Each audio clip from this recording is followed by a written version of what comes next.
करून टाकलं आणि बिल्डरच्या घशात घातलेलं आहे. का तो निर्णय काय ना अंमलात आणला तुम्ही? मराठी भाषा भवन अजून पडून राहिलेलं आहे. भाजपचं ऑफिस उभं राहतंय.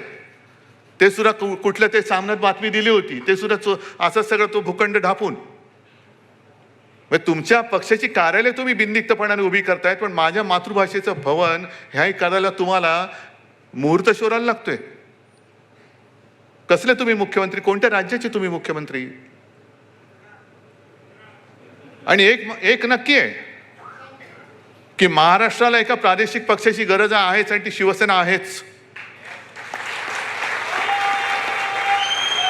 पण मराठी माणसाची एक वृत्ती आहे की तो आधी स्वार्थकरी बघत नाही, दुसऱ्याच्या मदतीला पहिला धावून जातो. हा आता मराठी माणसाचा गुण आहे की दोष आहे हे अजूनही काय कळत नाही. दरवेळेला काही झालं की हिमालयाच्या मदतीला सह्याद्री धावून जातो आणि हिमालय मोठा चालू आहे, तो काय करतो? एक तर डोक्यावरती बर्फ आहेच, थंड डोक्याने सह्याद्रीचा वापर करून घेतो, आपलं इच्छित साध्य करून घेतो आणि मग सह्याद्रीला लाथा घालतो. देशावरती कोणताही घाला येऊ, पहिला महाराष्ट्र धावून जातो. अगदी आपण दैवत मानतो छत्रपती शिवाजी महाराज, त्यांच्या वेळेपासूनचा हा आपला इतिहास आहे.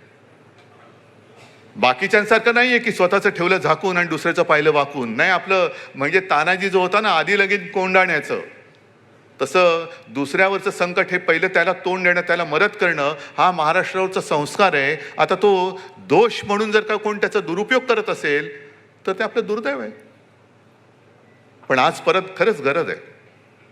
जसं बंगालमध्ये ममता उभ्या राहिलेल्या आहेत, संपूर्ण बंगाल त्यांच्या मागे, बंगाली माणूस त्यांच्या मागे, त्या एका महिलेच्या मागे उभा राहतो आणि दिल्लीची हिंमत होत नाही तिकडे नजर वाकडी करून बघण्याचं. घुसते सरळ, ईडी आले, घुसते सरळ, फाईल घेऊन जाते, काय करताय करा जा.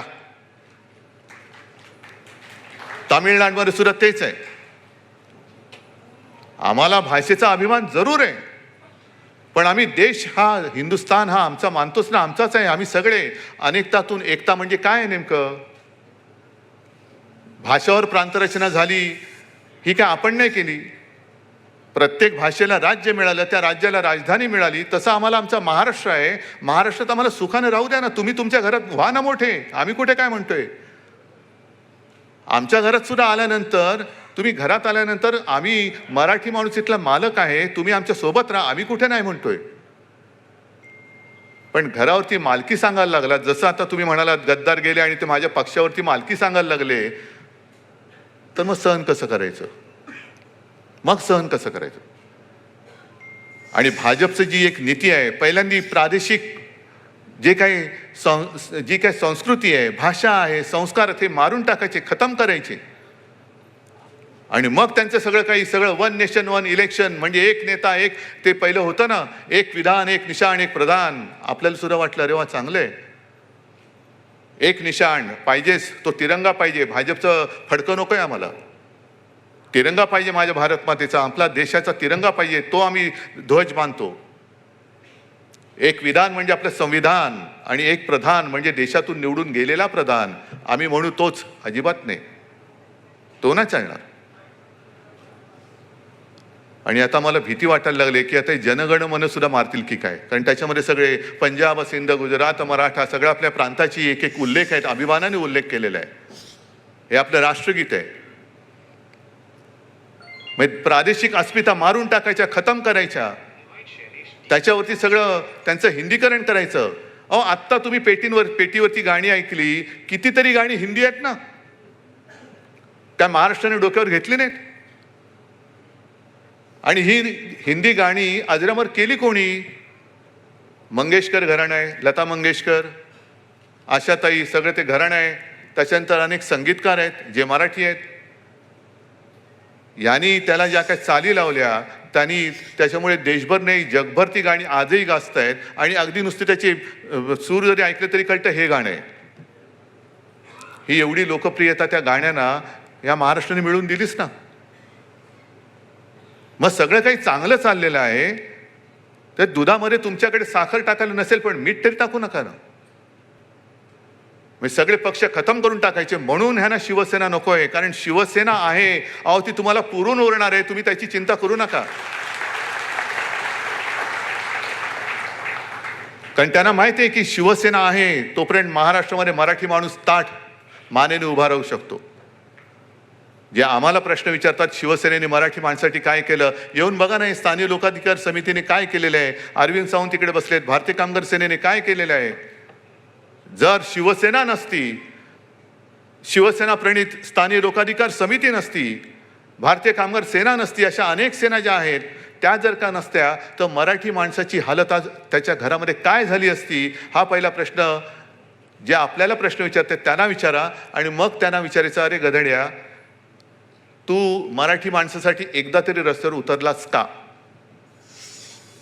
शिवसेना जे सातत्याने 60 वर्ष, यावर्षी 60 वर्ष होतील शिवसेनेला,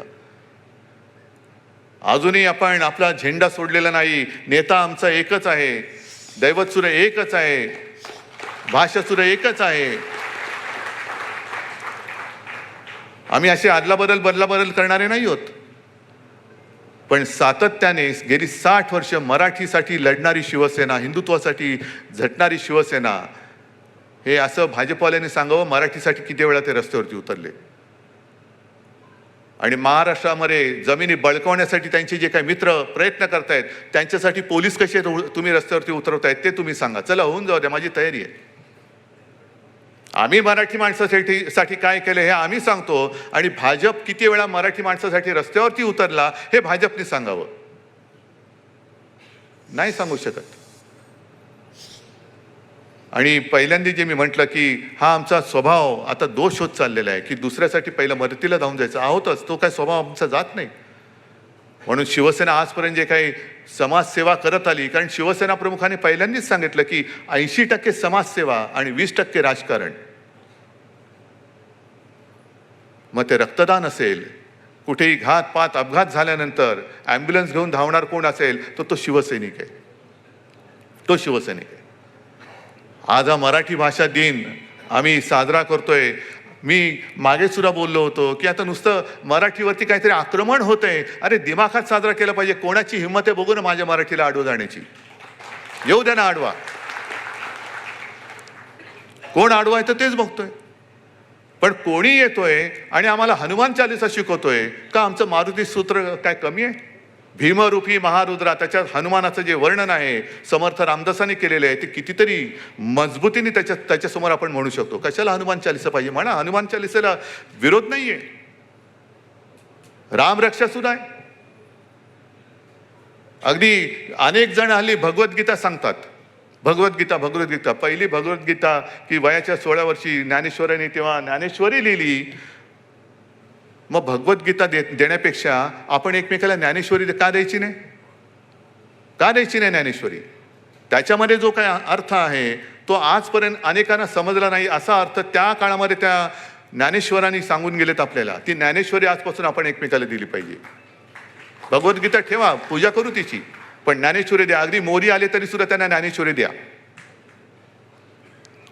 आणि आणखीन एक गोष्ट मला आठवते जी आम्ही शाळेमध्ये वर्गात म्हणायचो, मनाचे श्लोक. किती जणांना मनाचे श्लोक माहिती आहेत?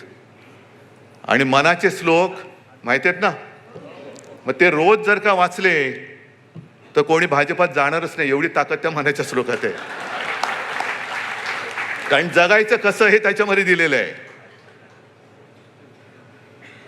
जगायचं कसं हे त्याच्यामध्ये दिलेलं आहे. म्हणजे त्याच्यात ते काय ना की अहंकार झाल्यानंतर रावणाची लंका सुद्धा क्षणात उद्ध्वस्त झाली. तुझं काय आहे? या मनाच्या श्लोकाचं खरं म्हणजे मी दीपकजी तुमच्या समोर सांगतोय, हिंदीकरण करून सगळ्या देशात वाटलं पाहिजे.